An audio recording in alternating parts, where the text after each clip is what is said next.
honesty, passion, experience. It's Timberwolves Explosion, hosted on the sportstuff.com and also brought to you by the Oddman Media Network. Here are your hosts, Paladino Joey and Marcus the Forecaster.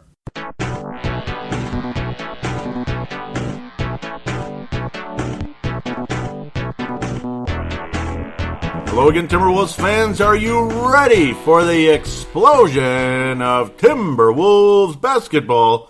I'm your host, Paladino Joey, or Joey Awajan. Timberwolves Explosion is available on the sportstuff.com, iTunes, Stitcher, and Double Twist. Great to have you on board once again today. Well, my. Well, my. You guys stopped playing basketball and then you just kind of woke up, didn't you?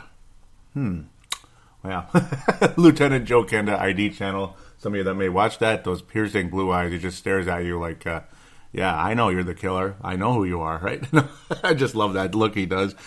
But yeah, these guys just, we got 5 games to talk about. We're going to probably be very brief on the first 3 because they were just kind of poopy games. The Dallas game, the Wolves only lost by 10. Right? But it was real poopy. Clipper game, same. Yeah, it's just like a double version of the Dallas game, kind of double icky. Wednesday, March the 30th, but yeah, we got some interesting stuff to talk about in the final 2, mostly the 4th game. That's kind of just slightly the game of the week. And how I used to just kind of randomly say that as I would do the game reviews, like, this is definitely the game of the week. I just kind of stopped doing that, even though I didn't, I certainly didn't mean to. It just happened. So yeah, there's always a best game out of the group, even though sometimes you got some icky weeks. We left off with the Phoenix game, March the 28th. The Wolves won that one at home, which was nice. One other thing I should note really quick before I forget to mention it. It looks like regardless of how the final 3 games finish off, the Timberwolves will have the 5th most ping pong balls in the NBA draft lottery. So yeah, once again, we'll be in the draft lottery, probably most likely for the last time for a long time. We've been very well acquainted with the NBA draft lottery. That's not trying to be a smartass. It's something fun to look forward to every June. I mean, I enjoy it rather than sitting and waiting for the 25th pick, and then it's, I don't know, it's one of those guys that maybe he'll do something, maybe won't. Sometimes you get some really nice players down there too, though. Darren Collison, I think, is a nice player who we saw last night. He's kind of been a little bit of a journeyman, but he's a nice little backup point guard in the league, if not a starter.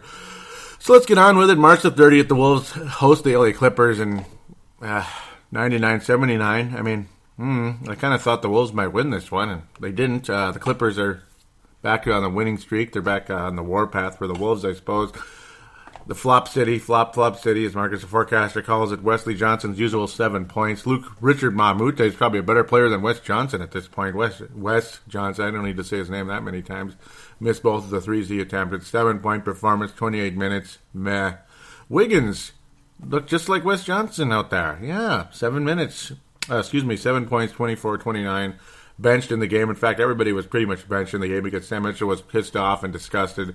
This was an effortless POS of a game. Just garbage. 10-point deficit starting off. The third quarter was Wiley Wall at its finest. So the Wolves are still kind of semi in it, but then a 32-19 third quarter. I don't want to talk about this game that much. It was garbage. You all know it was. You know it was. We all mentioned it, and I was saying I don't understand why the Wolves keep turning in games like this every now and then, and they sure did. Yeah, Chris Paul was doing his flopping. DeAndre Jordan was doing whatever he does, jumping all over the place, blocking people, being obnoxious like he always is. He's annoying, but he is what he is.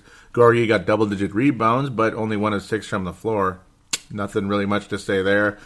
Nobody really played well in this game. Carl was the only guy who did. He did play well. 7 of 13 from the floor. Was solid out there, but he got benched too because the team was trailing by a lot of points. Muhammed had a shot blocked 4 frickin' times in the game, but he's playing better.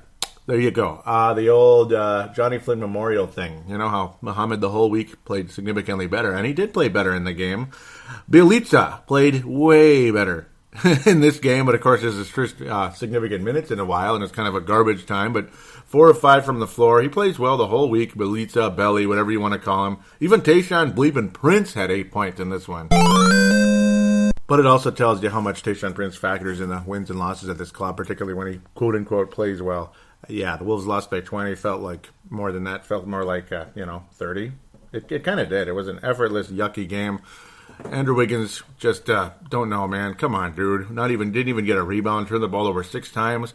Either he didn't get enough sleep or something else is going on. That was unexplained. I guess Mamute's defense is just too damn good. Or Wes Johnson. They just can't handle it. Great stuff. Friday, April the 1st, April Fools, and it was April Fools indeed. The Wolves don't win in Utah very much, and they don't match up very well with this team. 98-85, Trey Burke and co. Oh, goody. Trey Burke didn't even play in this game because of injury. That's too bad. They're probably finishing off his season, unfortunately, for him. Rudy Gobert with a double-double. Rodney Hood, who I like a lot, starting at shooting guard. Selvin Mack. Little-known Selvin Mack, nice performance in the game, made half of his shots, 16 points, 5 assists. I don't know what the hell was that. I'm like way off. Gobert, very athletic, made all 4 of his field goal attempts. Maybe give him the ball a little bit, but maybe they didn't have to. Gordon Hayward, the best player overall, 22-point performance, above 50% from everywhere, basically, except through three-point range. He was clanging those all night, but Utah's a nice, cute little team with very possible maybe the sacrificial lamb in the first round. Andrew Wiggins played like I just called him the Johnny Flynn Memorial. Played a lot better, but the Wolves still lose. Karl Anthony Towns struggled. He had one of those weird games where just nothing's going in. Everything's kind of off to the side.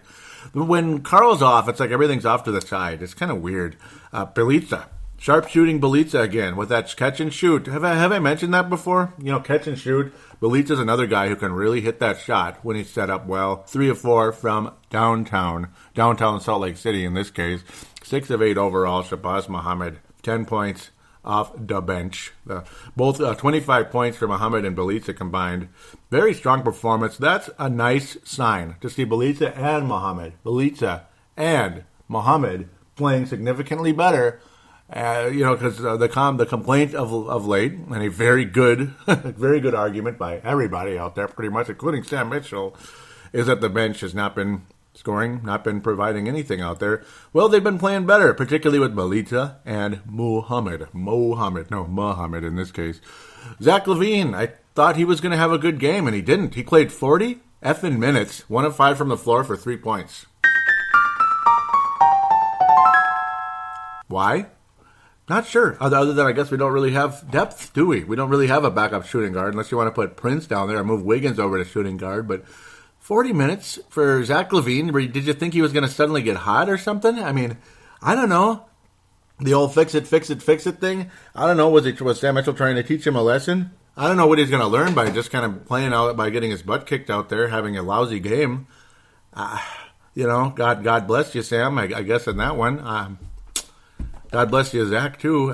He got 6 assists in the game. I mean, he played point guard for a significant role as well, so I got to be fair about that. Tyus Jones, not really out there, not sharp. I don't know what his deal was. He was lousy, and that's part of the reason why Zach that's one of the reasons why he played 40 minutes, but still, just only 3 points. I just can't believe that. It's crazy to see Towns with yet another double-double. He's going to continue the streak on that one. He's at about 11 in a row there. Wiggins with a 24-point performance definitely showed up to play, but overall, again, an uninspired effort by this club. Not fun to watch. Not a very fun game to watch. In fact, it was like scoreless for the longest time. Minnesota and Utah is not a very fun matchup for whatever reason. It's just not. Even though there's a couple of similarities out there. I like to talk funny like that. Talk like a British accent or something. But yeah, Rodney Hood. Strong player, strong performance. I like him a lot. Very cool. That was a nice draft pick by Utah about 2 years ago now. Nice pick indeed. But that's about all I got to say about that game. April Fools, Minnesota, 14-point loss, but it felt like more. Another game where it felt like more because it was an effortless performance. Dallas Mavericks beat the Wolves by 10 on Sunday, April the 3rd. Another uninspired effort. The Wolves started out pretty well, and then they had a 13-point second quarter. I mean, and then just the rest of the game, they just trailed, and the Dallas continued to slowly build a lead. Another boring Sunday afternoon performance overall by the Wolves, but Andrew Wiggins did show up to play again. Back-to-back games, 30-point effort for Andrew Wiggins. Only 5 free throw attempts, but he made them all. 21 field goal attempts overall. Over 50% was hitting his shots, slashing to the basket, playing aggressively. Thank you. Yes, that's what gives us hope, and that's what kept the Wolves in the game, to be quite honest. Zach LaVine, another not-so-good effort out there, only 2 of 7 from downtown. Not really a flow to the offense, and that's a huge problem. Rubio only 5 assists in the game, but Carl had 9 assists and a 21-rebound effort. Too bad it was kind of a boring, sleepy game, and the Wolves only managed 78 points in this one. 21 rebounds by Karl Anthony Towns. That's a lot of extra possessions by the Wolves. But they only made 40% of their shots throughout the game. Dallas shot even worse, 38.6% from the floor. But they attempted 43. I didn't even realize there was that many. And they managed to make 14, and that was one of the differences out there. Dallas, just a good, strong team. Ultimately, Chandler Parsons wasn't available, injured, out right now. And the Mavericks still won the game, and that's disappointing that the Wolves just could not take advantage of that. Could not take advantage of Chandler Parsons being out, because I figured if Chandler Parsons is out, the Wolves win the game, because that's a big difference. But J.J. Barea, he showed up to play, and he gunned the ball, and he actually made a good percentage of his shots, 21-point effort for J.J. Yucky Barea. Strong performance for him. Don't like to see that, but it is what it is. I never really liked him. I liked him for about the first month he was here, and then I couldn't stand him after that. He just went ape bleep on us. J.J. Barea's role was too big with the Wolves. He had too much of a leadership role. J.J. Barea is not a leader. Sorry, if J.J. Barea is one of the leaders on your team, that's a really effed up locker room as far as I'm concerned. That guy's got problems sometimes, man. But strong overall performance. Karl Anthony Towns missing a triple-double by 1 assist and a 21-rebound performance in that category. Yeah, that's good, partially because Dallas was clanging shots, but the Wolves were not taking advantage on the other side. 16 turnovers helped that out. Dallas only 10 turnovers in the game. They were pretty smooth, even though there was nothing really special about them. They played very smoothly. Lots of air balls in this game, including Raymond Felton shooting one. Dirk Nowitzki shot an air ball in this game. Gorgie had an air ball.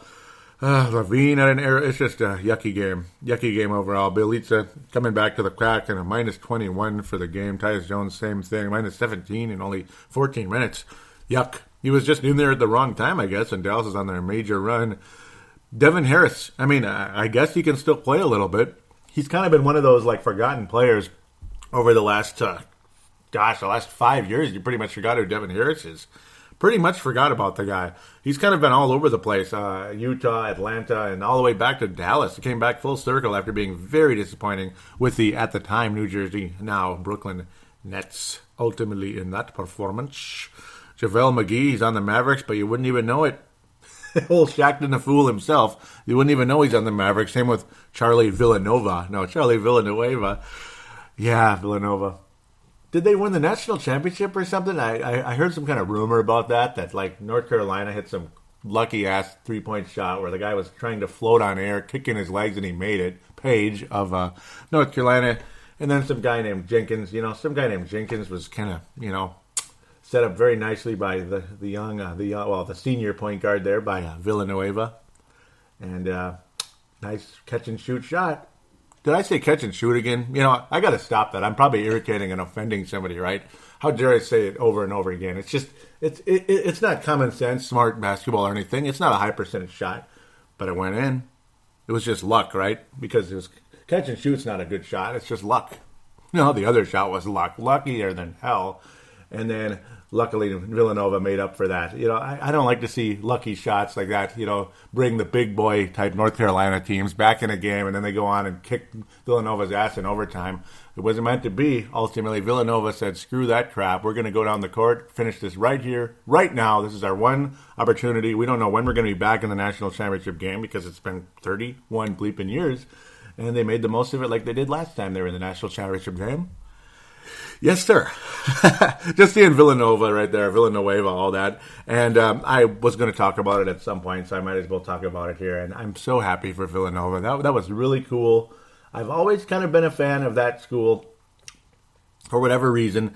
I don't have any merchandise, don't have any hats. I didn't even make a logo on my Facebook page, even though I probably should have, because, once Louisville is out, and if the Gophers aren't in it, I'm all about Villanova. If Louisville's in there, I'm all about Louisville, damn it. Oh, yeah. I like the Louisville Cardinals, Villanova, the Villanova Cats, and, of course, the Wildcats. There's a million teams called the Wildcats out there, including Kentucky. No kidding, right? Right, Carl over there, Karl Anthony Towns. But, Yep, cat is a cat, right?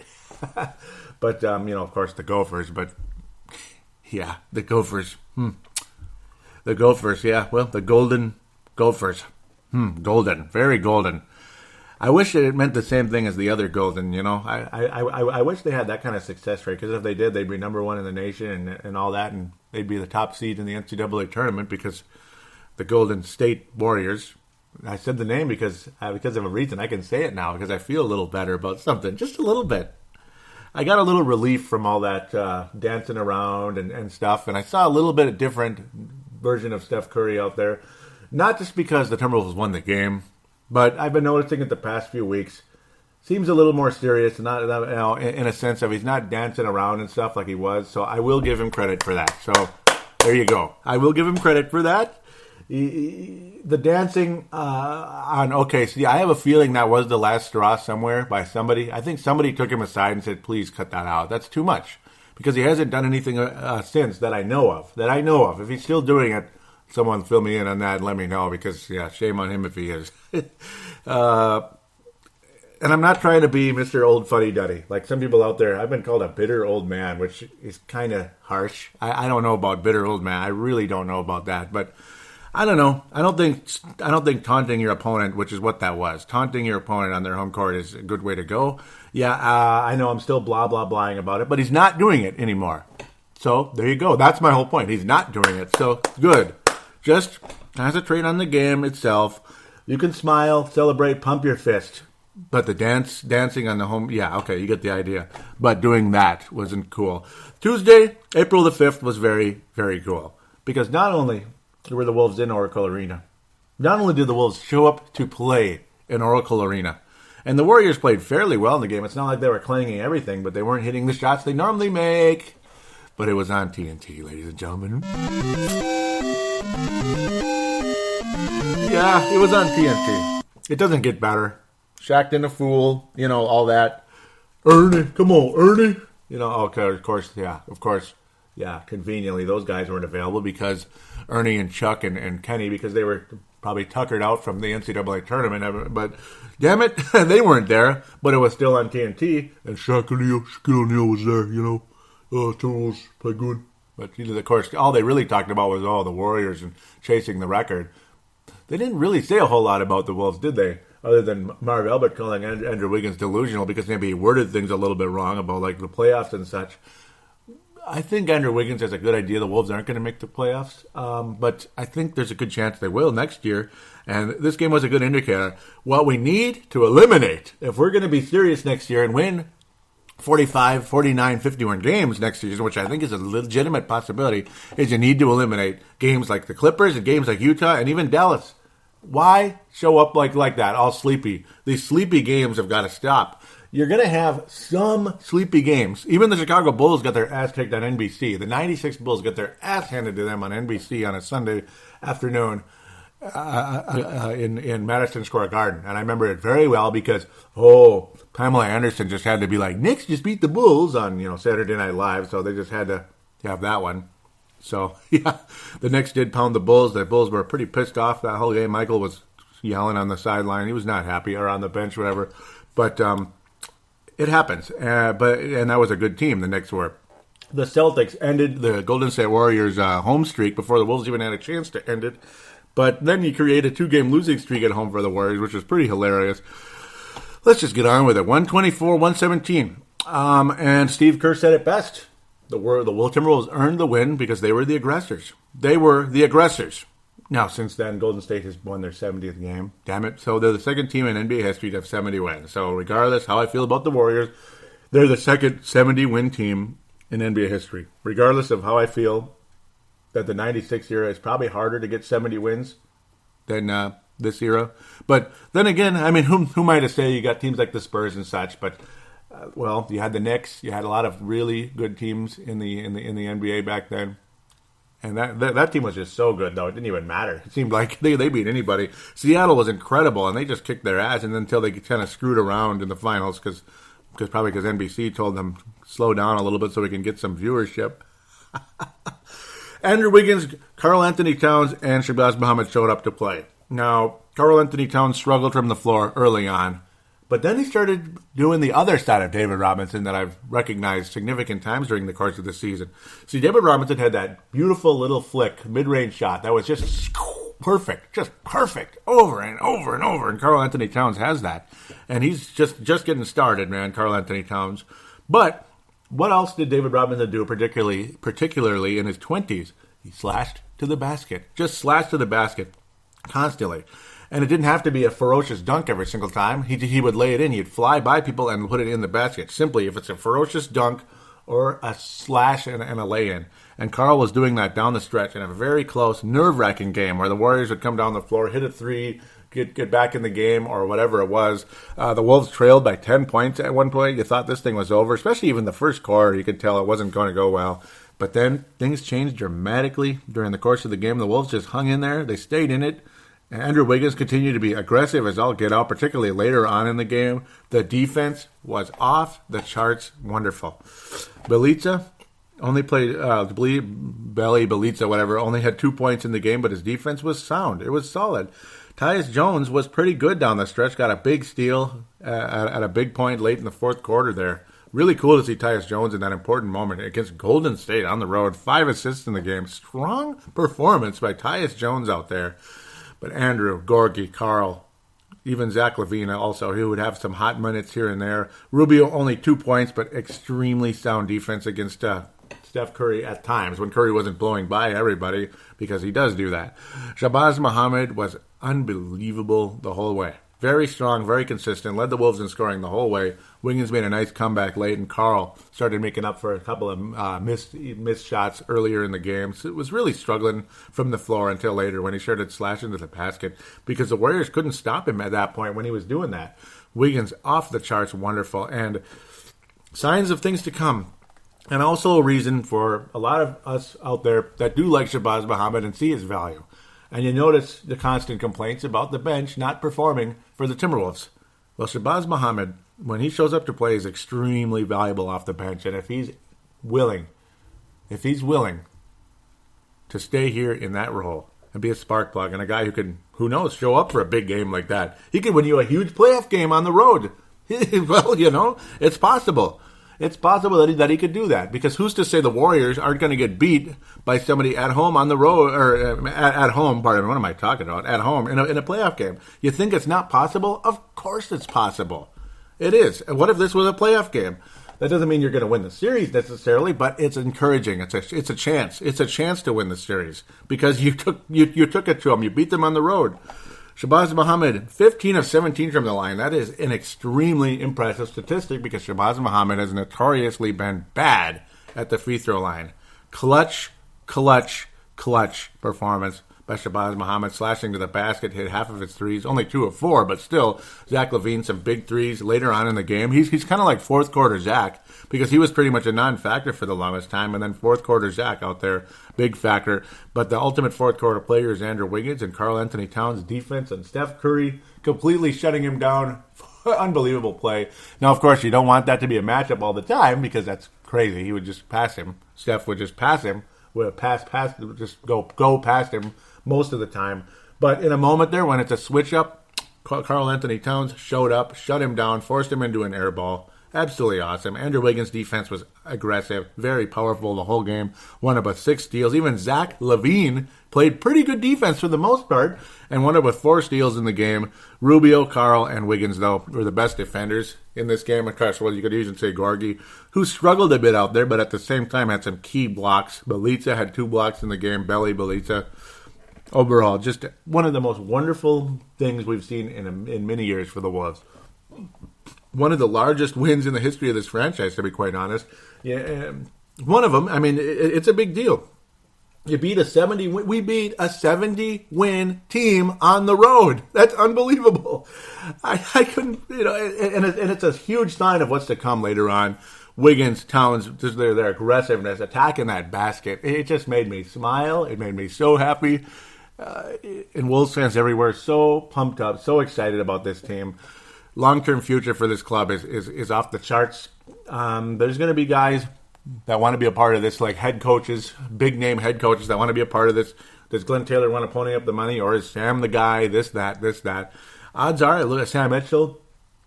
will probably be retained mostly because, not because it's necessarily the right move, but because that's Glenn Taylor for you.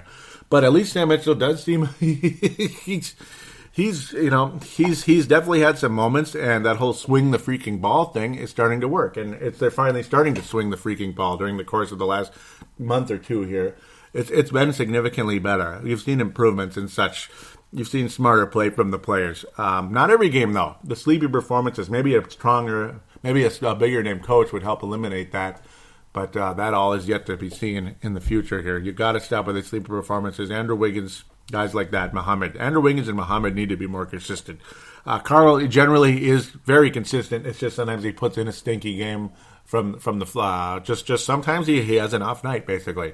Same with Gorgie. But generally, Gorgie and Carl are the most consistent in the effort department, and Rubio's consistent in the effort department too, to be quite fair. But he'll put up a stinky shooting performance just like Carl and Gorgie do on occasion. It just is what it is. It's basketball, and it was this was one of the most beautiful, fun things you ever saw. When the Wolves couldn't finish it and went to overtime, we're all scared to death. Wolves aren't going to win, are we? We're just not going to win, are we? And they did. They just kept being aggressive. Carl and Andrew took over the game down the stretch, and Muhammad had a couple of flushes, 4 points in overtime for Muhammad. But Carl's slashing to that basket fearlessly. No fear whatsoever. And, of course, when you saw Mr. Draymond Green foul out, thanks to the aggressiveness of Andrew Wiggins and Karl Anthony Towns, notably, and, of course, Muhammad as well. Stupid foul, by the way, by Draymond Green. Let Muhammad, if he was smart, if he was thinking, just let Muhammad finish his flush. He's going to dunk the ball. Why would you foul him? Are you stupid? And that was it for Draymond Green. And when you saw Draymond Green with the words fouled out under his name and him strolling off to the bench, you knew the Wolves' chances of winning the game were off the charts. Off the frickin' charts. The Warriors were in fix it mode, like I always like to say, when you have Steph Curry shooting 4 for 14 and Klay Thompson 4 for 11. Sure, they hit him at key times, and it drove you crazy. It drove you crazy when you thought we had him. They would come back down the floor. Oh, there's a three. Boom. Great. Now the Warriors are within 2 points. The Wolves had built a nice lead, and it's gone. Here we go again. Klay Thompson 3. Oh, boy. Warriors take a 1 point lead. Here we go. That type of thing. But ultimately, the Wolves answered every single shot fired by the Warriors. They answered it ultimately and got the job done on national television. Beautiful performance ultimately. Curry, very capable of having a crappy game. It's going to happen, and he did ultimately. He still had 15 assists, and he still wound up with 21 points despite 7 of 25 from the floor. That's Russell Westbrook about 3 years ago. Yeah, about 3 years ago when they lost to the Mavericks. 4 or 5 years ago already when they lost to the Mavericks in the Western Conference Finals. That was Russell Westbrook, 7 of 25. But it was also Russell 2-3 years after that as well. He would put in performances like that, and it didn't help his team. But it is what it is. Still wound up with 15 assists in the game. Steph Curry's not necessarily the reason the Warriors lost, though he did clang a lot of key shots late, and the defense on Steph Curry was remarkable. Absolutely remarkable. And Karl Anthony Towns, Rubio, Wiggins all really deserve a ton of credit for the strong defense and the aggressiveness they played. Played with more consistency, guys, and here we come. Here we come. And you know what? One final thing I'm going to say before I wrap up this game review is, have you noticed, with a couple exceptions here and there where the Warriors are just scorching the net and it's just not the Wolves' night and they got beat by this much, like the first game this year back in November the 12th. The Wolves kind of were in a little bit of a snide there. They lost by 13, 129 to 116. But have you noticed the past 2 years when the Warriors started to become, a championship caliber team, rather than just a good team who could get to get it to the West Finals or something? But when they became the championship caliber team, have you noticed how well this team matches up with them? How well they've played against them? And how frustrated the Warriors seem to get for some strange reason when they play us? Is it merely because they look past us and they don't think we're serious? Or is it that the Wolves are one of those funny matchups for the Warriors? Because if we are, it's going to be really interesting as the Wolves continue to climb in the Western Conference into the postseason during the next 5 to 10 years. It's going to be very interesting because obviously, Steph Curry was born in 1988. These guys were born in 95, the main guys in this club. So that's the other thing. Obviously, the Warriors will get old before the Wolves do. I can't even fathom the Wolves getting old yet at this point. But that's the other good thing. But at the same time, the Wolves could be a thorn in the side for the Warriors in the future because of a funny matchup. It happens. It does happen. Teams sometimes don't match up well with this team. When the Wolves were very good, they couldn't beat the Memphis Grizzlies. They just could not get it done. It was really strange back when the Wolves were good in the earlier 2000s and they had that big MVP Garnett season, and they went to the West Finals. Memphis Grizzlies cost us some key games down the stretch. It's almost prevented the Wolves from getting that number one seed. I remember how frustrated we all were.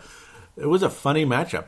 It just happens sometimes, and hopefully the Wolves can be that for the Golden State Warriors because I think that's been going on. Now, a team that the Wolves have been playing very well against, regardless of how good or how bad we've been playing, is the Sacramento Kings. As we wrap things up, a long segment here. Thursday, April the 7th, Minnesota wins in Sacramento. And pretty ugly game, to be honest. Lots of bad shot attempts, missed dunks. I don't know what the hell they're doing. Enough with the highlight reels. Just put the ball in, right? I believe Marlena posted that on Flip's Army. I like that page. I endorse that page. It's a much friendlier page than some other ones out there where you, anytime you post something, somebody comes in who thinks they're smarter than you. They're half your age, but they're smarter than you. I mean, okay, I guess I don't know anything about basketball. I'm just an old fuddy-duddy who was there and is just a bitter old man rather than sitting and watching YouTube videos. Somehow that makes you smarter, just sitting and watching YouTube videos.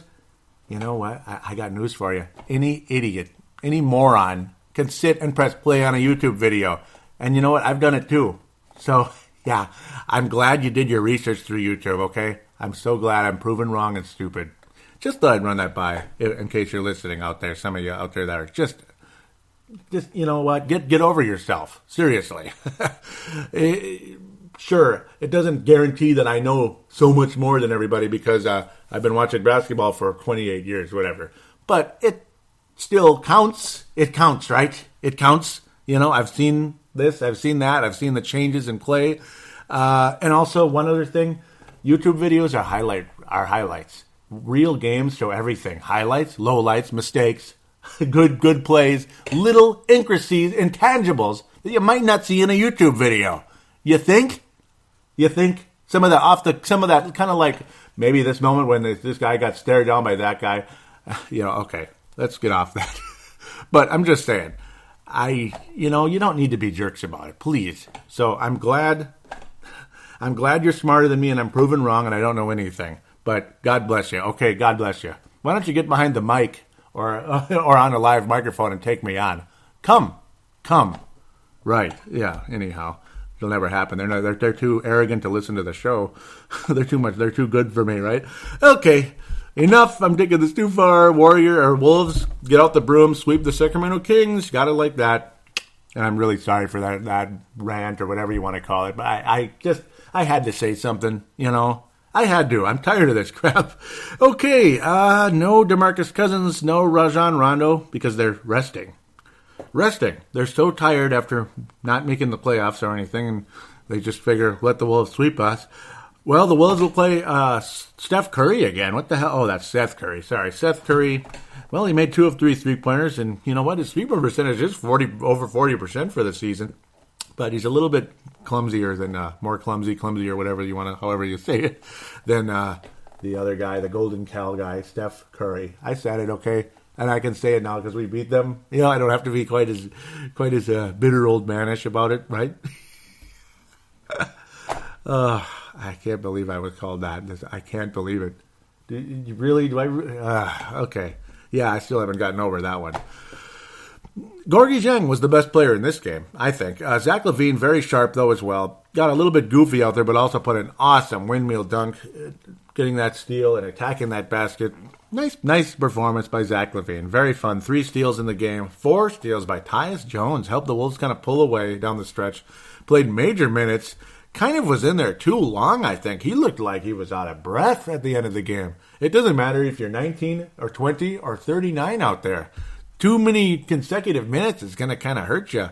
Rubio was extremely quiet in the game and very rough, and that's one of the reasons Tyus Jones is in there. Maybe banged up a little bit in Ricky's case. Tyus, nice performance, though.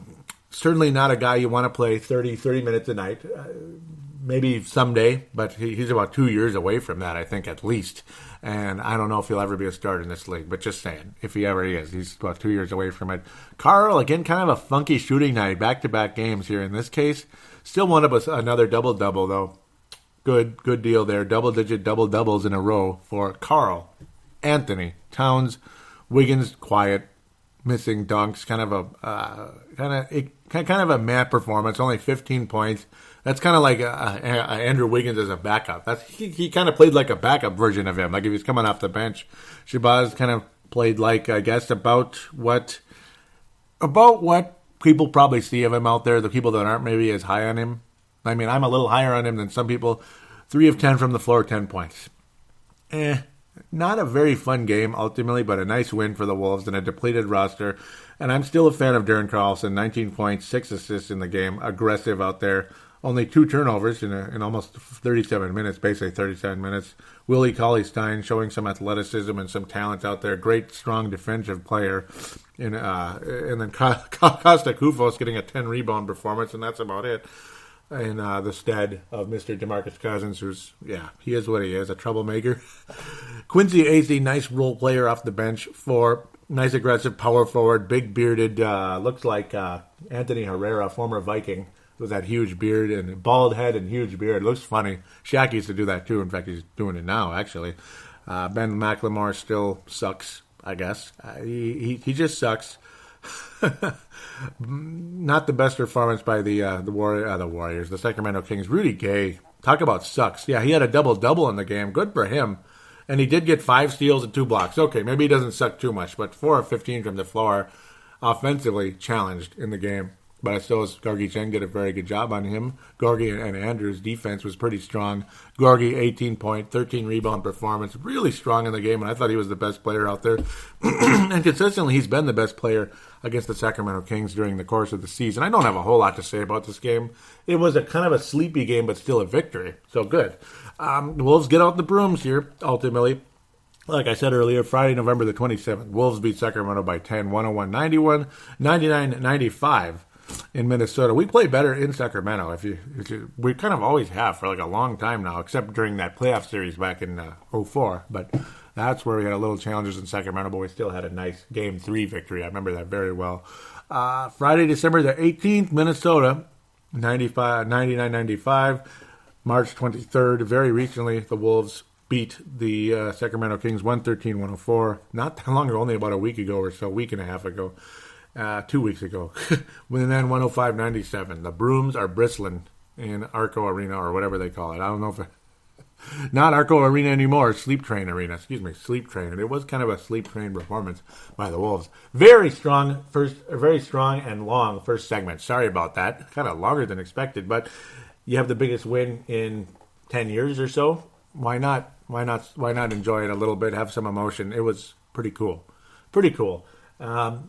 So, yes, Vince, I said Steph Curry and I said Golden State Warriors. And, yes, Luke Will, in case you're listening. I hope he listens. I like Luke Will, man.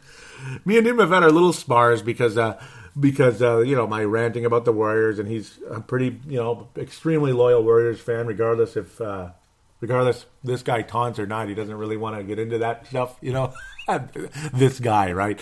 But to credit Mr. Luke Will, he has a clue who Latrell Sprewell is. Not because he played with the Wolves, obviously, like you guys out there would know, but not because he played with the Warriors. He has a clue about, some of those other guys over the course of the years. Why am I blanking on some of them out there? Pardon me, I'm trying not to cough here. I'm like, excuse me. I'm like laughing and coughing almost. But I mean, yeah, you try to remember the guys like the Troy.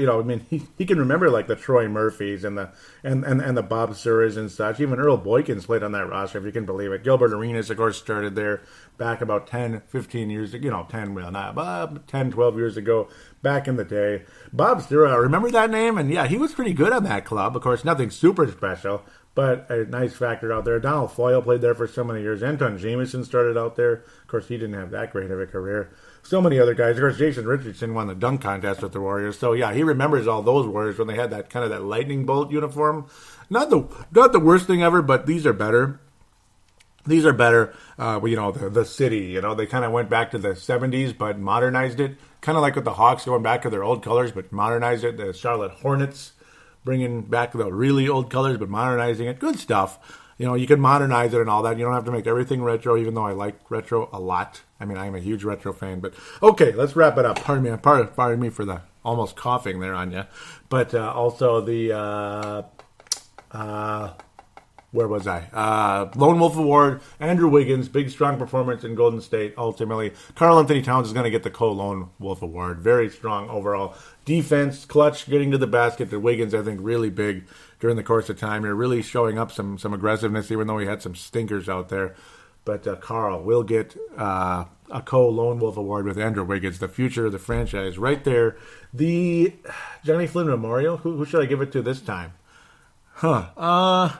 It's like there are names that I could give it to and such. It's like you could give it to the whole team. It's almost like Andrew Wiggins in the Dallas game. Or not the Dallas game, the Clipper game. Just lousy performance overall. It's like he could kind of get both. Is that okay? I don't know what to do with it, ultimately. It doesn't really matter. Ultimately, Shabazz Muhammad was strong during the course of the week, but he was mostly strong in the Golden State game. It's like a weak, small co-version of the Johnny Flynn Memorial for Andrew Wiggins' performance against the Clippers and Jazz. Very quiet. And even the Kings last night, real quiet overall performance. If I give it to Zach LaVine, I'll probably get my head chewed off because he had some good moments out there in the Golden State game, but even though he didn't play particularly well, ultimately down the stretch. But there you go. So let's wrap things up and keep moving here. Segment 2, only 3 games to preview, and then you wrap up the regular season. Yeah, we're back here on Bitter Old Man Explosion. Oh, shut up.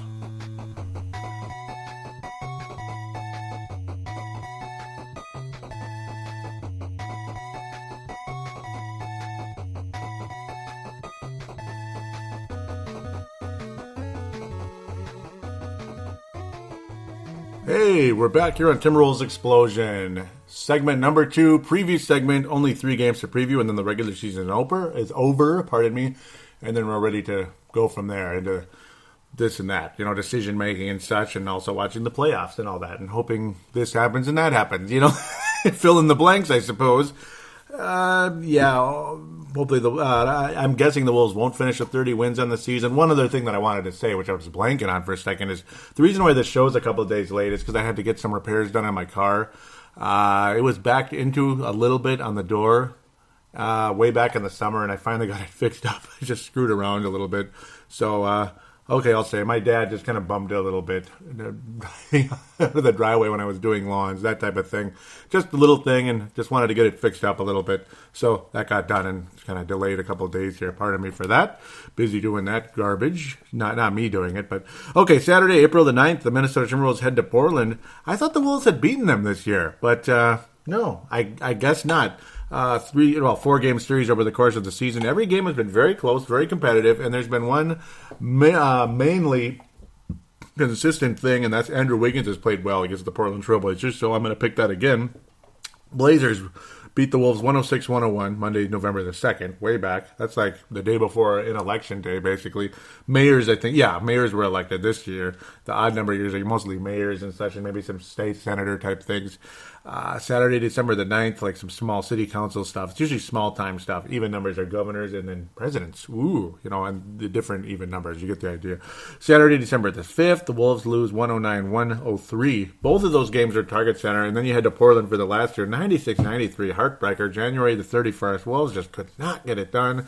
And I guess the Blazers are going to sweep the Wolves unless we show up and win again, maybe for the jump starting after the Warriors victory. That'd be pretty cool. Not sure what's going to happen in that one. The 2 consistent good players, the top players of each team, well, of course, most of the way it's been, actually, believe it or not, CJ McCollum. Like, you think Damian Lillard, and he had a 35-point game in there. It was an incredible performance. The Wolves just could not get the job done.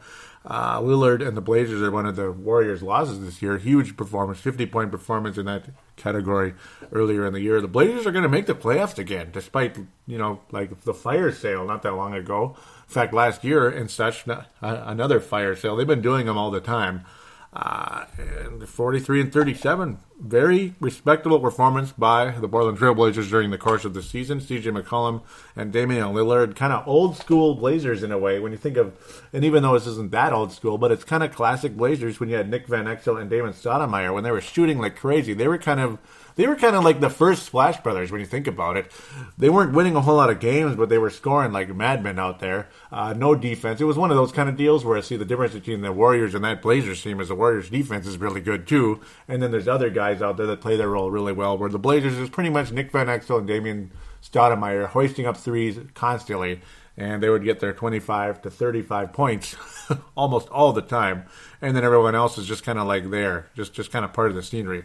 But yeah, Lillard and McCollum kind of forming a little Splash Brother, little miniature Splash Brothers going on in Portland, and that's one of the reasons for the success of that team.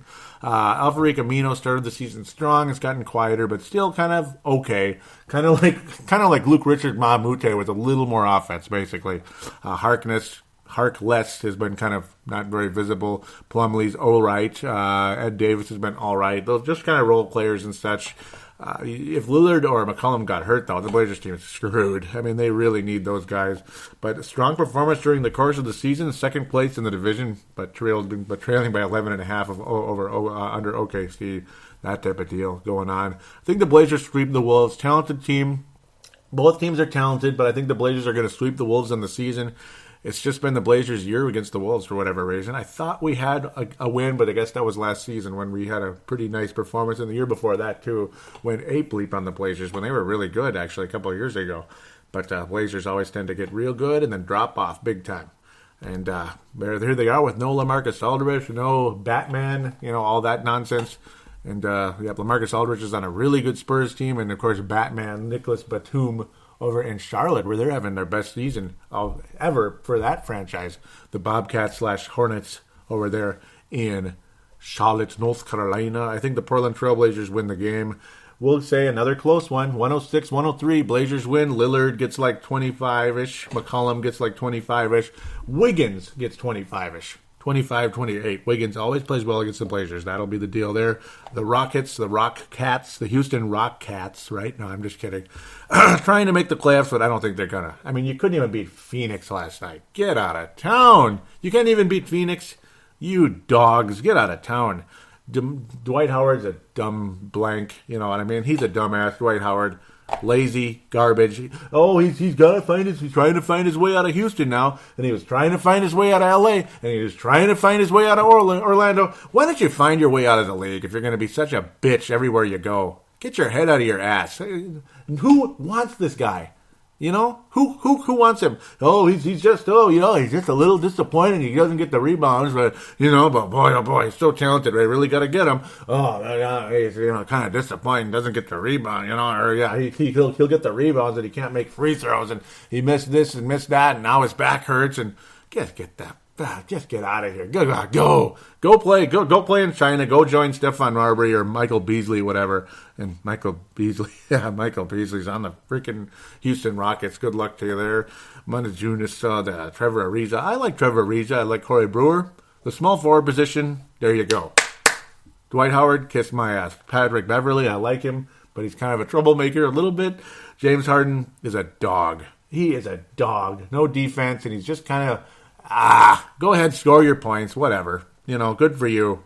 Good for you. You've lost 41 games this year. You went to the West Finals last year. Nice, awesome performance. You got then you come back this year, play like absolute bleep. Just whatever. The Wolves have not played well against the Rockets either. This is one of those situations where it's only 3 games. Houston has hosted the first 2. They beat the Wolves. Fairly close performances, 107-104, January 13. March 18, 116, 111, Rockets win. Karl Anthony Towns has consistently been the strong performer. Can't imagine why. I don't know. Right? And I know Dwight Howard's generally a good defensive player, but he's slow. And Karl Anthony Towns is not slow. Karl Anthony Towns will be a factor in this one. I think the Wolves will beat the Rockets in Target Center. Karl Anthony Towns is going to have one of his big ones. He's going to have like a 28, 15 rebound, whatever performance. Gorgie also will play well. Michael Beasley, I don't care what he does. I don't care if he scores 10 points. I don't care if he shows up, whatever. Goofball. I think it's Carl's night. You're going to see Wiggins also, though. That's the other thing. You're going to see Wiggins show up, too, against Harden. Wiggins consistently has played well against the Rockets with James Harden, but he had a quiet one in there. Carl, though, has played well against the Rockets as well. Wiggins and Carl, surprise, are going to be the key factors in that one. Big shocker. But they've been consistently good against that Houston club. Then we wrap up the regular bleeping season Wednesday, April the 13th. This is the one team we might catch, but I don't think we will, where when it comes to like being fifth or sixth, ping pong balls and all that. They're only 2 games ahead of the Wolves right now. They have 19 guys injured. Eric Gordon, fractured right finger, out again. What a surprise. That's all he is, out. Drew Holiday's been out with an orbital wall fracture as of March 29th. That doesn't sound good. It really doesn't. And, of course, Anthony Davis has been out with a sore left knee. Winnable game. No Anthony Davis. Oh, no Eric Gordon. Oh, that's really unusual. Of course, he played in the last game and played very well on the New Orleans Pelicans. Beat the Wolves 116-102. Couldn't believe it. They killed us much earlier in the year, Jan 19. That was Feb 8th, and the Wolves beat the New Orleans Pelicans. I almost called them the Hornets. Isn't that goofy? Because they are the original Hornets, believe it or not. 112-110. No Anthony Davis, Feb 27. What happens here? It's a bad matchup. It still is. I don't know if Anthony Davis is going to play. They probably aren't going to put him in there. Like, why should they? It's a season finale. God, there's a lot of guys hurt. The Wolves, I think they're going to win the game. So I think the Wolves are going to finish with 29 wins on the year, ultimately, which makes things interesting. As long as New Orleans can win one more game, get their 30th win, maybe between now and then we'll get the 5th pick, whatever, ping pong balls. But whatever it is, 5th or 6th. A lot of you want Buddy Hield and all that. We'll see what happens. Didn't like his performance against Villanova, but Villanova clearly showed up to play. They really did in the tournament. Awesome stuff. Amir Osik's kind of a pain in the butt. Kendrick Perkins still hanging around. Who are these guys? Dante Cunningham. Luke Babbitt always seems to play fairly well against the Wolves. Nice little shooter. I wouldn't mind him as a low-end free agent shooter. But then again, you got like Rudez, the same thing, and they never play him. Belize is becoming the sharpshooter that he was supposed to be. He's starting to show signs of it again because the catch and shoot. Keep it coming, guys. Keep it coming. Yeah. New Orleans Pelicans, Minnesota. I think we can win this game. Will we, though? Will we? I'll say yes. I'll say yes. The Wolves win, and they get 29 wins on the season. Maybe 28. Maybe Houston will beat us. I don't know. Whatever. But Portland won't beat us. Or Portland will beat us. Pardon me. They're still, making sure they're at a decent seed in the postseason. They're in, by the way. So I'm going to pick the Wolves to win the game. Scored triple digits in every game except the original one. They scored 99. High-scoring performances in all of them. Wolves win the game 102 to 95. 102 to 95. Minnesota wins. Best player in the game will be Karl Anthony Towns. In my humble opinion, he'll have a 23, 24-point performance. It'll be kind of a team effort. You're going to see some guys come off the bench that you don't normally like. You're going to see more of Rudez, I think, type of thing to wrap up the season, get him some minutes there at the end of the year. But the Wolves will win 102 to 95 and get 29 wins, in my opinion. We'll see what happens, though. Strong miniature performance at the end, and hopefully bring that into next year. We'll be back for some fan interaction right after this.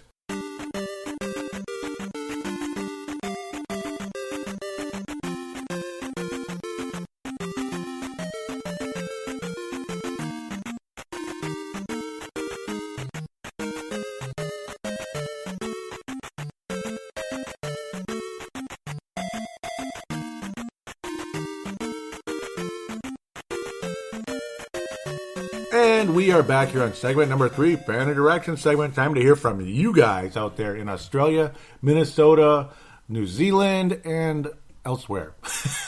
Elsewhere, all over, I suppose. Maybe South Dakota stuff. Well, but I mean, yeah, you're out there, South Dakota and stuff, but maybe you're not posting on here yet. Doggone it. Please do if you can. Got to see Marcus the Forecaster for the first time in a while last weekend. Would like to do a show with him again. God, I miss him so much. I wonder if you guys miss him out there too. Some of you probably do. In fact, most of you probably do. Though some of you seem to like me solo better because maybe more focused, kind of to the point type of thing, where Marcus kind of tends to wander around. But sometimes it's really good the way he wanders around, though, because he gets philosophical and such. He's a very good basketball analyst and such, and we're both from the same generation, so it's a little easier to relate to each other. Though maybe you want it to switch up. I don't know what you want. Sometimes It's good to maybe have both of us and then maybe a third person. You could have a younger person bring their point of view. Not to gang up on them, but just to have another point of view. Maybe we'll all agree on stuff. Who knows? Who cares at this point? We'll get to it when we get to it if we ever do. Round tables are tough. All right. I better be careful of some of this stuff. Yeah. No. Yeah, I'm going to get to some comments you made. I was kind of messing around about, I was saying like, raise your hand if you're tired of hearing about Steph Curry all the time. And then he says, I'm tired of hearing about him and LeBron's super teams. And then he said, teams need to follow the Spurs and run them off the 3-point line. And I bleeping hate the glowing 3-point line. WTF. I'm going to leave that one, move this around. We kind of got into some other random stuff.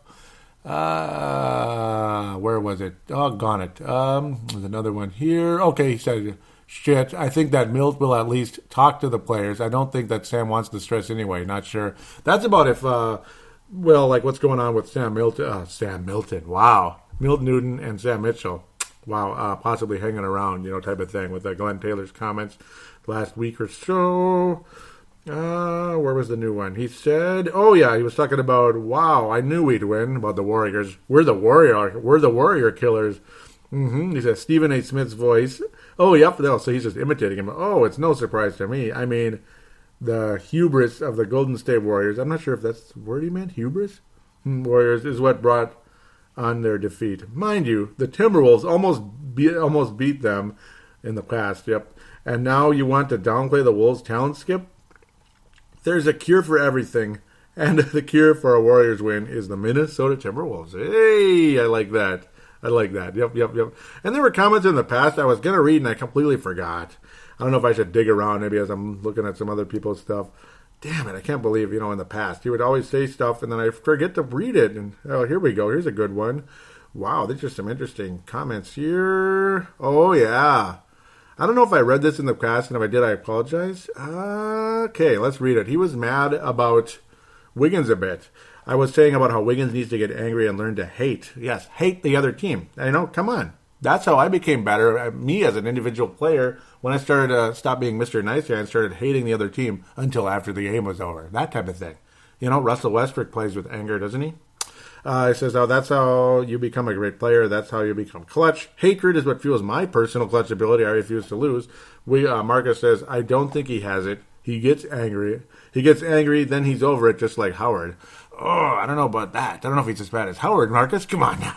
Howard doesn't even know what angry is, just after just stupid, petty stuff like fighting around with Garnett and elbowing him in the face. But then again, Garnett kind of headbutt him in the face.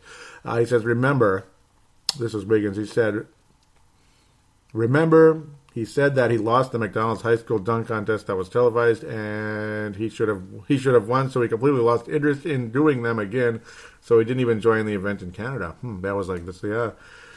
Yeah, he said that speaks a lot about him. Does he think that they'll have an event there like that anytime soon? For him, it's why play to lose. Yeah, no, wow. Some of this stuff, wow. Now, this is like a month ago, so please bear with me on this. And it's like, what? Why not get his point out there so you don't have to agree. You can agree to disagree, all that. Me personally, I like Wiggins a lot, but yeah, I do think he needs to get his head out of his ass sometimes. Marcus, I don't like this part. He says, I say we trade him. Oh, I don't agree with that, but you can agree out there. Some of you do. Most of you probably don't. He says if we don't start winning games, I hate how he just walks up the court or jogging past a pick to free him up is going to help him. Ray Allen knew how to lose his man, and walking won't cut it. Yeah, that's true. The only way he'll play is if he knows for sure it's a season that's not going to waste shit. He might even say something ridiculous like, championship, got to the finals once, and I believe that we should have won it all. I'm done with that. Let some other team take it. Oh, I don't think it'll be that bad. Look at you, Marcus. Look at you. Ooh, boy. I said this team still needs a lot of work. We need more hardworking players like Noah. Too many guys are half-assed. And that's it. Okay, yeah. I wanted to read those a while ago, so again, bear with me. It's about 3-4 weeks ago, and that was at the time when Wiggins was really struggling. Back in the mid-March, he was just kind of invisible, and he seemed to pick up something the last couple of weeks or so where he just has a different look to him, and I've liked it a lot, even though he had a crappy game against the Clippers, which gave him kind of a de facto Johnny Flynn memorial. So we'll get to the Facebook page, finally. And this is going to be a slightly longer show because of the whole Golden State thing. It is what it is, and there was other games and such. I didn't mean to go into detail as much in those previous three, but I went a little bit more than I would have liked, and I apologize. So this might be hour 15 or so, hour 10. Facebook.com/Timberwolves Explosion. Facebook.com/Timberwolves Explosion. And for Twitter, it is @Wolves Explosion. Please like the Facebook page and follow the Twitter account. He said, now that I posted on the Facebook page, a pretty cool find in Marcus the Forecaster's old card collection. 1990 Fleer cards. Can any of you guys guess who Mitchell Wiggins is? Because I took a picture of there's a Sam Mitchell card from 1990, 89-90, first Wolves season ever. Sam Mitchell, and I remember him very well as a Timberwolf, of course, throwing the freaking ball, right? But that was when he was a veteran, not when he was in his 20s still there, in his mid to upper 20s. Mitchell Wiggins, slightly older than Sam. In fact, no. Yeah, slightly, maybe about a year older, which says he was an older guy when Andrew was born. Mitchell Wiggins, it turned out, was he's from North Carolina, and I'm like, maybe it's not the same guy. Oh, it is the same guy. You can see his face in there a little bit. He looks like Andrew a little bit. Apparently, what got them in Canada was the fact, and I'm sure some of you have already heard this story like 50,000 times, or me, I didn't research it that much because it's not really Wolves related. It kind of is, but not really. But he met his wife was a Olympian who played in Canada, or his wife is a Canadian Olympic athlete, that being Mitchell Wiggins. Olympic athlete, was from Canada, and ultimately they ended up moving to Canada later on in life, and then Andrew Wiggins was born. This is, of course, after Mitchell was done playing. Andrew Wiggins was born, and the rest is history. 21 years later, Andrew Wiggins is a Timberwolf and all that, But yeah, Mitchell Wiggins, I also saw on the back of the card, suspended. And this was after just after the Houston Rockets were beat by the Boston Celtics in 6 games in 1986. This is a long time ago, man. 87 and 88, those 2 seasons, which became 86, 87, 87, 88. Suspended, did not play. And I'm like, what the hell? But apparently him and another teammate on the Rockets were tested positive for cocaine. So, they were suspended for 2.5 calendar years. Wow. Some of you know that, some of you don't. But I was just like, holy crap. So I did a little digging, found that. Kind of interesting. But one other thing, too. The mother of Marcus the Forecaster, where did she go? What the hell? She was in here. Did she delete the comment? But apparently she said it was actually her card collection that Marcus had, that she kind of gave it to Marcus, basically. She lives in California now, over in the northern Cal area around Oakland and such. And where did she go? Oh, it's because I posted, it's because I shared it. That's why she commented. Tanae Brown out of New Zealand said, that's so cool. I'd forgotten that Wiggins' dad was a pro. And yes, with the Houston Rockets and with other teams later on, I put it away over there so it didn't get bent. I mean, it's almost 30 years old. I don't want to bend it. So I put it away in a safe spot. Before I get to the visitor post, I better read this now, or otherwise I won't. I wrote, we just beat the Golden State Warriors, ladies and gentlemen. And Tanae says, what a great game. So freaking happy. What a roller coaster tonight was. And he showed the statistics. That's not statistics. He was having a conversation with somebody. Oh, it was on Twitter. He was bleeping, saying a lot of bleepy, bleepy, bleepy. He was saying, there we go. Let's give the bleeping Warriors the bleeping ball back for bleep's sake. Call it both ways. Yep. LOL. They're having a conversation with, that might be his brother or something. And he says, to talk hoops, he's a serious question. Why is his plus minus so horrible? Is it just a bad stat or something else? And that's, leave that over. Joe Phillips says, I got to click like on these. Gosh, it went away. Shit, why am I clicking like on myself? Then Joseph Phillips saying, also out of Australia, I thought it was late April Fools. Looked it up and let out some Aussie colloquisms. Well done, team. Well done. Just don't rehire Sam. Well done. Hang on a damn minute. How is it that we can beat the Warriors but can't beat the 76ers? I agree. Bullshit. The Warriors got swept by the Sixers this year. And the Sixers also almost beat the Warriors twice during the course of the season, but they didn't beat them either time. Because, what a miracle. The Warriors made a comeback. What a freaking surprise. Joe Phillips wraps up this section, well, his part of the section, saying, oh, come on, the reporting for this game is so bloody biased. Golden State lost because Steph missed some shots. No credit for how the Wolves played. This is twice we took them to OT, and we could easily have won the first one if Sam had coached wiser. No one is saying anything, about the second time we have taken them to OT. Diseased worms, the lot of you, and we will be accepting apologies at the door from the media next season. Yes. Gold star comment. Yeah, absolutely no credit. Oh, well, the Warriors lost. How now they got to win it out to get 73 wins. The Warriors lost. Did the Wolves play the game, or did the Warriors just lose? Did they just lose by default? Did they just press the L button, or did somebody beat them in the game? Did somebody earn the victory? I do hate the media. Why do you think I got sick of the Warriors? Because the media is like married to them. They're in bed with this effing team. That's why. And I'm getting kind of vulgar. I apologize.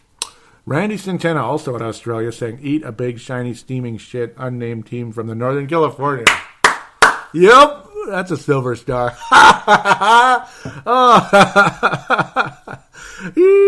Visitor posts. Where am I? And it's not loading, is it? Because I just don't know what the hell I'm doing, right? This might get a little bit big. No, it won't. Where did I leave off? 30th, so that's not right. This one. Okay, Hank McCoy saying, I saw a lot of posts about this on Flip Nation and stuff too, but yep, it's totally fine that Hank posted it. Hank McCoy out of Sydney, Australia, the New York of Australia over there. Yes, sir. Courtside podcast, Hank McCoy, Vince Germano, Sherlock Holmes, and John Watson of Basketball Radio. If you don't listen to the Courtside podcast, shame on you. Great bleeping show on iTunes. Just unbelievable. Great bleeping show. CRTSDE.com. Courtside podcast. And, of course, they have the Facebook page as well. Look them up. Join.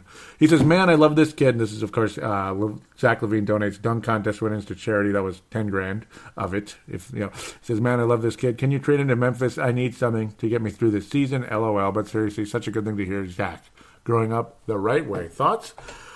Well, yeah, it's a good thing. And what was I saying? What did I talk about that for?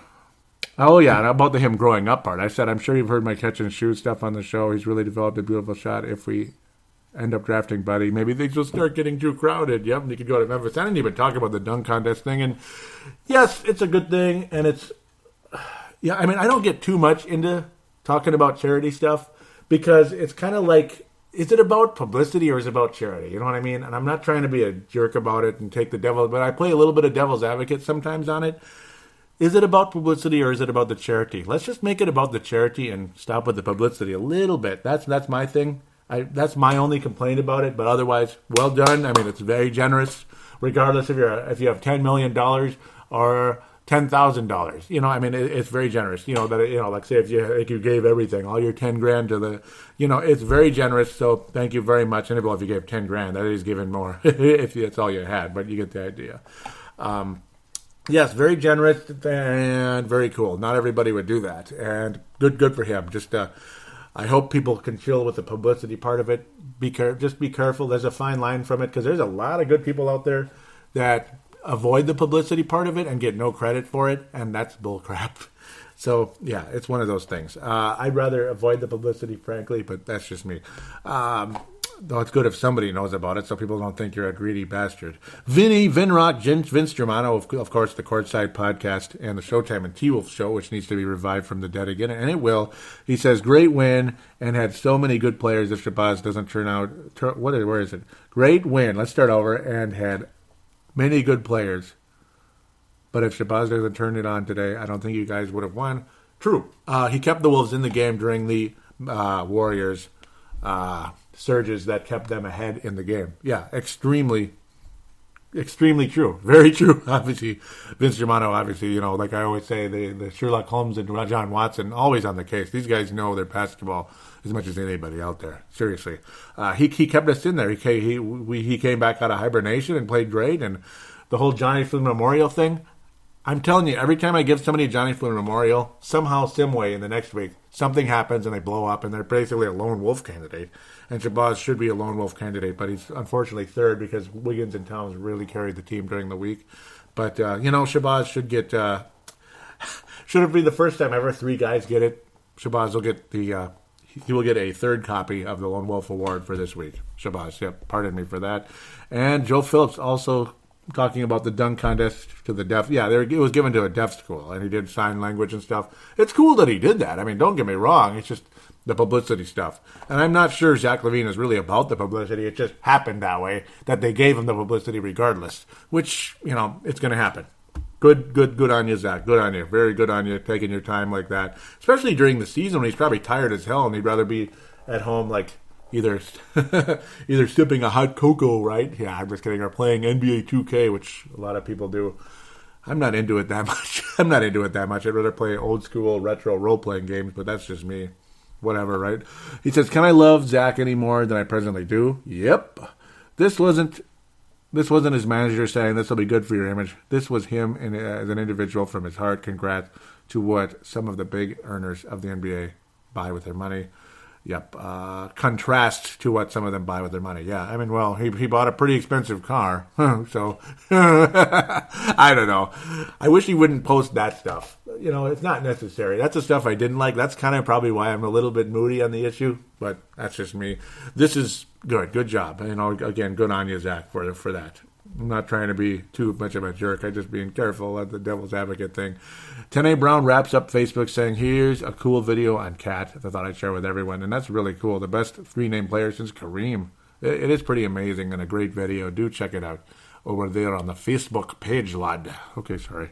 Don't even know what brought that along. I just got goofy here. Okay, let's get to the Twitter. At Wolves Explosion. Pretty much all of it's during that stinking Warriors game, but wonderful Warriors game. Not stinking. Don't know where we go. Today did a win for Flip. Yep, that was that during the Warriors game, and I gave that a retweet. Where? Oh boy, a lot of stuff. Not too much. Tene Brown starting things out at Tene Wilson Bro on there. He says that's not basketball. It's some of the BS soft calls Curry gets. Then one on Rubio was nothing. Yeah, that's the other thing I don't like about the Warriors during the course of that game was the fact that, I didn't even get into that. It was the fact that, like, they'll maul, grab guys on the Wolves, no call is made, and then they get a steal, fast break 3 or layup, dunk, whatever the hell it is. And then there's just like an equal contact type of play. And this is against the Celtics, same exact thing. And there's a foul called right away. It is BS. I agree. They get every freaking call. Jimmy by Tendorp had to teach me here. How good is Curry? You must love watching him. And I'm like, I'm tired of Steph Curry. He's just teasing me, though. He liked that. Tanae saying, there's been multiple times that we've been hacked and they don't call anything either. It's okay if it goes both ways, and it would be okay. Tanae says, surprised they didn't call and one there on Curry, on the Curry 3. Love the step back from Wiggins, though. James was LOLing because he got me there on that one. Tanae saying, we need the silent assassin to do some damage, and he did. The silent assassin, that being Andrew Wiggins, the silent assassin. You heard it here first at Timberwolves Explosion. That's his nickname from Timberwolves Explosion. If I knew how to make shirts, or I knew somebody to make shirts, I would make them Timberwolves Explosion brand. Silent Assassin, Andrew Wiggins. And Carl the Igniter Towns. It's been used before on Paul Mahler, but it's been over 20 years pretty much for that guy. So, Carl the Igniter Towns. He is the Igniter. He's the Paul Mahler of the Timberwolves in that sense. He ignites rallies. He does. Andrew is the Silent Assassin. And Tanae said Karl Anthony Towns' defense on Curry was amazing, and yes, it was, drawing him into an air ball and a turnover. Ultimately, Tanae Brown wrapping up Twitter. Well, not wrapping it up yet. He says, after a few really poor games from the Wolves, this one is that much sweeter, without a doubt. And yep, there's the win for Flip, and that's it. And then it's mostly retweets and such. And thank you, Tanae and Vince Germano, for retweeting when I post new shows, that new shows are out for Timberwolves Explosion on Twitter. Thank you guys so much, and God bless you very much. Those of you out there that do love the show, that have not written a review for on iTunes or Stitcher yet, please do if you can. Please take the time to write a review for Timberwolves Explosion. And if you don't have time, that's okay. It's up to you. But if you do, if you're willing to do that, it only takes a couple minutes. If you can, would be greatly appreciated. Thank you so very much. I could use the good ratings on there. It only helps to keep Timberwolves Explosion above the weeds that have been growing around Timberwolves Explosion, the weeds, the other podcasts that pop up, because there's like a bajillion podcasts out there now, which is Not a good thing. Not a good thing, no, unfortunately. So I want to thank you all for your listenership. Thank you very, very much. Do call into the phone line if you can, if you're from the United States and such. 209-736-7877. 209-736-7877. It is a voicemail. Do treat it as such. Mention what show you're calling into, which is Timberwolves Explosion. Also, another way to get an audio submission in is what Tanae Brown did a few shows back. I kind of missed him. I thought he was going to do it more often. Maybe he's just too busy or didn't feel like it, or I don't know. But we're very welcome to do it again today. I mean, you can do it all the time if you like. And I do want Tanae on the show at some point one of these days. I'm just too busy, too busy, and then too lazy. You know what I mean? It's like a combination of both. Like when you've been working a lot, you get home, you just want to relax. You know, because doing a show with somebody else, you got to set stuff up, you know, that type of thing, set up the right time. And it's tough with my wife's conflicting schedule and mine. And, well, you know, the other party, Tanae or Vince or whoever to do, or Sebastian Balls and Purple Mafia to do a show, or Dylan Richardson, Timber, you know, all those guys. It's, God, I love having people on, but it's, you know, it's hard and you got to take a little extra time, that type of thing. So it's a combination of things, but we'll have them on someday. But for the audio submission, very easy to do. Use your smartphone. Free voice recorders are on every smartphone, pretty much known demand. Just, it's basically like doing a phone call. Turn on the voice recorder and go. I'm calling in for Timberwolves Explorer. Or, hey, Joey, this. Steph Curry's the best player ever. What are you talking about? Okay, probably try to avoid that part, but talk about the Wolves and such. Do what you do. Keep it to a minute or two. You could go up to two. I can definitely live with that, especially if it's not just repetitious ramble, which Tanae did not do. Tanae was fantastic. That guy, you can tell, absolutely has show potential.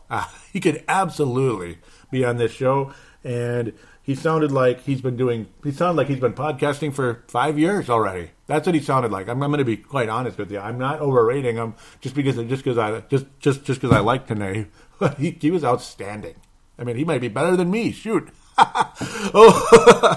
was freaking awesome. That's all I got to say about that. And, you know, it just is what it is. Thank you guys so much for your listenership, your loyalty, and I love this show so much. This is a long one a bit, but a lot of fun things to talk about. And then next show, we'll kind of rattle up the regular season, preview the postseason. Lawn cleanups are starting very, very soon, any second now, pretty much. So if there's a delay, that's why. If there's a delay on releases of the next show, that is why, ladies and gentlemen. But hopefully I can get these out still. They'll probably be shorter for a while, though, from here on out. I don't know if we'll be getting to an hour anymore, depending on if there's any type of dramatic stuff going on. But I doubt it. Maybe the next hour show will be Timberwolves State of the Wolves much later, circa June, July-ish, around the draft. So thanks again so much. We'll be back hopefully sooner than later anyway.